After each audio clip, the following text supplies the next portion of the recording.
আমার মাও বুঝে লেবুর শরবত খেলে জ্বর কমে যায়, কত সুন্দর করে বলতেছে। ইফতারের আয়োজন করতেছে, শরবত বানাচ্ছি। আসলে রোজা রাখলে, রমজানের রোজা হোক আর এইভাবে যে কোনো রোজা হোক, রোজা রাখলে শরবতই হলো আমার প্রধান আর পছন্দের খাবার। যে কোনো কিছু হোক, সব থেকে বেশি ভালো লাগে তখন শুধু শরবত, যত রকম শরবত হোক। এই গরমের মধ্যে রোজা রেখে বাজারে গেছিলাম, বাজার সদায় সব কিছু নিয়ে এসেছি, কিন্তু এখন আর হাত পা চলছে না, শরীর আমার বিরুদ্ধে চলতেছে, আমার পক্ষে নেই, কোনো কিছু আর করতে ইচ্ছে করতেছে না। মনে হইতেছে এখন শুয়ে থাকি বা বসে থাকি, কিন্তু শুয়ে বসে থাকলে তো চলবে না। আমি ব্যাগ ট্যাগ যা যেখানে ছিল যেভাবে এনেছি সেইভাবে রেখে তার মধ্যে থেকে একটা একটা করে জিনিসপত্র বের করে অন্তত মানে ইফতারের আয়োজনটা ওই তো ছোটোখাটোভাবে করে নিচ্ছি। আমি লেবু দিয়ে অনেকটা শরবত তৈরি করেছি, তার মধ্যে একটার মধ্যে আবার একটু রুহাবজাও দিয়ে দিছি। এগুলো সব আমি খাবো, আরও যেগুলো আছে পাতিলে সেগুলোও খাবো। আর আমি তালের রস নিয়ে এসেছিলাম, একটা গ্লাসে তালের রস ঢেলে নিছি।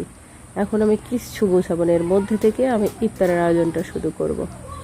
তো আমি সবগুলো শরবত খাবো, শরবতগুলো খাওয়ার পরপরই আমার শরীর সতেজ হয়ে যাবে, আমি আবার সব কিছু করতে পারবো। আমি রান্না বাড়া কোনো কিছু করি নাই, কোনো কিছু গুছাইলাম না, সব ব্যাগ মানে এক এক জায়গায় রেখে, যেখানে যেভাবে এনেছি সেভাবেই রেখে আমি শুধু ইফতারের আয়োজনটাই করতেছি। আর আমি জানি ইফতারের পরে আমি সব কিছু আবার স্বাভাবিকভাবে করতে পারবো। আর আবার ইফতার বলতে আমার শরবত খেলেই হয়, অন্য কোনো কিছুর প্রতি আমার কোনো চাহিদা নেই, কোনো ইচ্ছেও নেই। শরবত খেলে শরীর সতেজ হয়ে যায় আর আমার খুবই ভালো লাগে। এটা রমজান মাস, আমি প্রচুর পরিমাণে শরবত খাই, মানে পানি খাই, এর মধ্যে যে কোনো কিছু দিয়ে হোক বা না দিয়ে। তো যাই হোক, আমি বাজার থেকে একটা বড় প্লেট কিনেছি, সেটাকে উদ্বোধন আগামীকাল করব। আর সবজি টবজি যা মোটামুটি অনেক কিছু এনেছি, যা কিছু কেনা যায় কিনেছি। আর লেবুর শরবত যেহেতু প্রতিদিন খাই, সেজন্য আমি এটা কিনে নিয়ে আসলাম লেবুর শরবত খাওয়ার জন্য। হাত দিয়ে চটকানোর থেকে এটা দিয়ে চেপে রস বের করে ভালো। আর মেয়ের স্যুপ, সাদা জাউ, তারপরে ভাতের মার এগুলো খাওয়ানোর জন্য চামিচটা কিনেছি। আর এই তো হালকা পাতলা কিছু ফল, একবার কম্বো প্যাকেজ বলতে পারেন।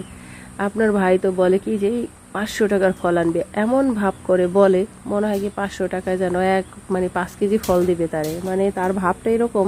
500 টাকার ফল আনবে, তাতে মনে হয় কি যে এক ব্যাগ ফল দিয়ে দিবে, বাজারে ব্যাগ ভর্তি করে দিয়ে দিবে। আর উনি 3 বছর আগের বাজারের দাম জানে, যখন উনি 20 টাকার আটা কিনছে, 20 টাকা দিয়ে লবণ কিনছে, হ্যাঁ 70 টাকা 90 টাকা তেল কিনছে, এরকম সময়ের খবর জানে। এরপরে বাজারের পরিস্থিতি দিন দিন কি হয়েছে এটা এর জানার খবর মানে কথাও না, এ জানে না। হয়তো ফোনে টোনে বা ভিডিও টিডিও দেখে হয়তো কিছু জানতে পারে, তাও ওগুলো দেখারও সময় নেই, সে জানেও না। আমি একটা নাশপাতি কিনলাম 100 টাকা, একটা আনার 100 টাকা, তার মানে 5টা আনার কিনলে 500 টাকা চলে যেত। কোথায় 1 কেজি ফল? 5টা আনারে তো মানে 1 কেজি ফলও তো 500 টাকায় পাওয়া যায় না। হ্যাঁ, 1 কেজি ফলও 500 টাকায় পাওয়া যায় না। আমি যদি 5টা আনার কিনতাম তাহলে তো 500 টাকা চলে যেত। তো সে যে 500 টাকার ফল, আমি মনে হয় কি যে বাজারে ব্যাগ ভর্তি করে ফল নিয়ে আসা যাবে বা 5 কেজি ফল নিয়ে আসা যাবে, এরকমভাবেই বলে, কারণ ও জানে না এখনকার বাজারের পরিস্থিতি। তো যাই হোক, আমি কিছু কিছু সবজি, কিছু ফল এখান থেকে কেটে নিচ্ছি। হ্যাঁ, আম কেটে নিচ্ছি, শসা, তারপরে আরও বিভিন্ন রকম যা যা সবজি আজকে আনছি, সবজি আর কিছু ফল। তো এখানে আমি কেটে নিচ্ছি হলো পানি ফল, যেটাকে কি বলে, ওইটাকে জামরুল সম্ভবত, বা যাই হোক পানি ফল।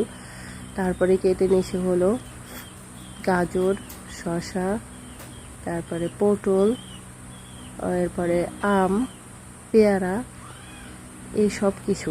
এখন আমি একটু কাঁচামরিচ, অনেকগুলোই কাঁচামরিচ, একটু না অনেকগুলো কাঁচামরিচ তার মধ্যে দিয়ে দিছি, অল্প চিনি, হ্যাঁ 1 মুঠের অর্ধেকটা চিনি। এই পানি ফলের মধ্যে আমের ঝুড়িগুলো দিয়ে দিলাম, চিনি, মরিচ, কাঁচামরিচ, তার মধ্যে দিয়ে দিছি পানি ফল, তারপরে দিয়ে দিলাম আমের ঝুড়ি।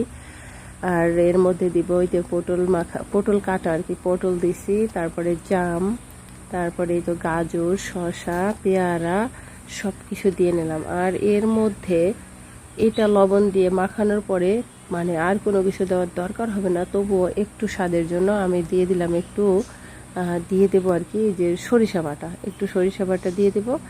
আর তারপরে আমি চাট মশলা এনেছিলাম, সেটা একবার মনে হয় যে দেই, আপনার মনে হয় না দেবো না, দেবো না, এরকম মনে হইতেছে। কারণ আমি এইটা সালাদটা খাওয়ার পরে এটা এত সুস্বাদু লাগতেছে, এত মজাদার, এত টেস্টি লাগতেছে। আপনারা ভাবতে পারেন আমি যে ইফতার না করি কি আমি এটা খেয়ে নিচ্ছি, না, আমি তো শরবত দিয়ে ইফতার করে নিছি অলরেডি। ইফতারের পরে আমি এটা খাবো শুধু, হ্যাঁ, তারপর আমি রান্না বাড়া করবো। তো আমি শরবতগুলো কিন্তু সব খেয়ে নিছি। আমার ইফতারের ওটাই খেজুর নামিয়েও আমি আবার রেখে দিছি, খেজুর আমি খাবো না। আমি শরবতগুলো দিয়ে ইফতার করে নিয়েছি, শরবত এবং তালের রস, সেটা দিয়ে ইফতার করে নিয়েছি। আর এরপরে আমি খাবো শুধু এই সালাদটা। আর আমার মনে হয় এই সালাদটা খেলে তার ভাত না খেলেও কোনো সমস্যা নেই, ভাত না খেলেও চলবে। এত সুস্বাদু, এত টেস্টি লাগতেছে, তো একা কী করে খাই? এত সুস্বাদু একটা জিনিস, এত ভালো একটা জিনিস একা কি খাওয়া যায়? তো আমি সবাইকে রাতের বেলায় সবাইকে ডেকে নিলাম, হ্যাঁ, আশেপাশে যারা আছে আমার ভাতিজিরা, তারপরে এসে ওই যে ছোটো ভাইয়ের বউ, তা সবাইকে ডেকে নিলাম। বড় ভাইয়ের কাছে ফোন দিলাম তার ছেলেকে পাঠানোর জন্য, উনি দূরে গেছে, আসলে পাঠাবে। তো সবাইকে নিয়ে আমরা দরজায় বসে মোবাইলের লাইট জ্বালিয়ে সালাদটা খেয়ে নিচ্ছি। কারণ দিনে যেহেতু খেতে পারবো না, আমাকে তো রাতেই খেতে হবে। আর এত সুস্বাদু, এত মজাদার হয়েছে যে একা খেতে ইচ্ছে করলো না, তাই আমি সবাইকে নিয়ে খেলাম। আর সব থেকে বড় কথা হলো যে এটায় কোনো রকম ভেজাল নেই, প্রচুর পরিমাণে পুষ্টিগুণ আছে। এটা তো আপনি বোঝেন, এই প্রচুর পরিমাণে পুষ্টি আছে, ভিটামিন আছে, সব কিছু আছে, যেহেতু সিদ্ধ করে না, জাল দেওয়া না, হ্যাঁ। তো এই তরতাজা সবজি ফলের সালাদটা খুবই মজাদার। তো আমি এইটাও খাওয়া শেষ করে দিলাম, আমরা সবাই মিলে একবারে অল্প সময়ের মধ্যে সবগুলা খাওয়া শেষ হয়ে গেল। কেটেছিলাম তো এক পাতিল, কিন্তু মাখার পরে হয়ে গেছে অর্ধেক, আর খাওয়ার পরে তো নাই। আর এখন আমি এই তো টুকটাক বাজারগুলো গুছিয়ে রেখে তারপরে ঘুমাবো আল্লাহর রহমতে।